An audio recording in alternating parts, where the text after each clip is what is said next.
Përshëndetje miq nga Libia. Këtu mas meje është porta e qytetit vjetër. Unë doja të ndaja një emocion me ju që e kam kalu këto 2-3 ditë. Kudo që i shkoj dhe më pyesin nga je, i them jam shqiptar, jam albanez. Albanez thonë, dhe më përshëndesin me i lloj respekti dhe me i lloj përulje që unë nuk e kuptoj.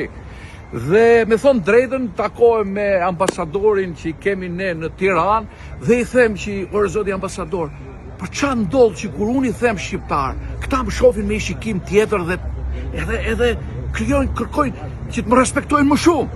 Më thotë, për nuk i di lidhet që ne kemi me ju, jo e thash, nuk i di të falësh ignorancën time, është era parë që unë vizitoj Libi. Dhe filloj të më spjegonte që në këtë qytet të vjetër, ose në të gjithë Tripolin, mund të ketë rreth 30-40% genetikisht me qak tonin. I thash, po si ka mundësi? Po ka mundësi, më thot Gjergj, sepse ne në fundet e shekullit të 15 dhe në fillimet e shekullit të 16 na sulmojnë portugezët me spanjollët. Dhe ne i kërkojmë ndihmë sultanit dhe i themi të lutem, po na vinë dhe po na pushtojnë. Dhe sultani i kërkon ndihmë një shefit flotës, Hajrudin Pasha, që e keni një histori si Barbarossa, një nga shefat më të fuqishëm të Imperios Otomane. Dhe i thot, shkoj Jerandeti, një mojmë Libjanët se i kemi vlezër. Dhe Barbarossa i thot që, okej, unë jam të deti, por nuk kam forcë toksore.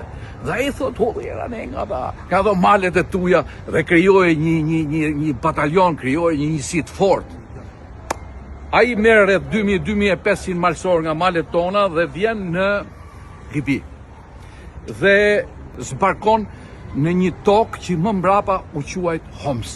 Homs në këtë gjuhë do të thot i pesti, legioni i pest i asaj kohe, i shqiptarëve që erdhën zbarkun dhe shtyn komplet portugezët dhe spanjollët dhe rujtën këtë vend dhe krijuan qytetin e Homsit dhe ka një popullim shumë të madh edhe në Tripoli të shqiptarëve rreth 40%, ndërsa në Homs janë rreth 90% pjesë i qakut ton. Tash ajo që unë du të ndaj me ju është kjo punë, miqtë mi. Unë shkoj në Liban dhe gjej një katolik, gjej Pashkovason që e çon sultani për të ekuilibru gjendjen. Unë shkoj në afër Omanit në Yemen dhe shikoj dhe atje Pashkovasën që e çon sultani guvernator. Unë shkoj në Egypt dhe shikoj që në shekullin e 17, punit e shekullit 17-18, gjej Muhamet Aliun që ka kriju Egyptin modern. Ora, si ka mundësi, miq, që ne që kemi kaq të vlefshëm për gjithë botën dhe nuk kemi të vlefshëm për vendin tonë? Si ka mundësi që ne i përzejmë njerëzit tonë non-stop? Si ka mundësi që s'kemi respekt për ata njerëz që japin frym, për ata njerëz që na ndryshojnë? Ora, qa bëhet me ju?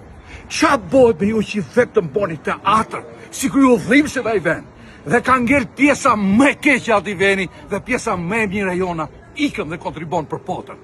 Ora do të ktheni një herë mend të kres për me rujt ata pak njerëz që përfundimisht Shqipërinë tonë duhet ta çojnë atje ku e meriton dhe jo të vazhdoni të fyni 100.000 e njëjta melodi me gjithë burrat intelektual të atij vendi, me gjithë burrat që kanë kontribu, që i vrisni jo me pluma, po i vrisni me fjalë, i vrisni me fymje.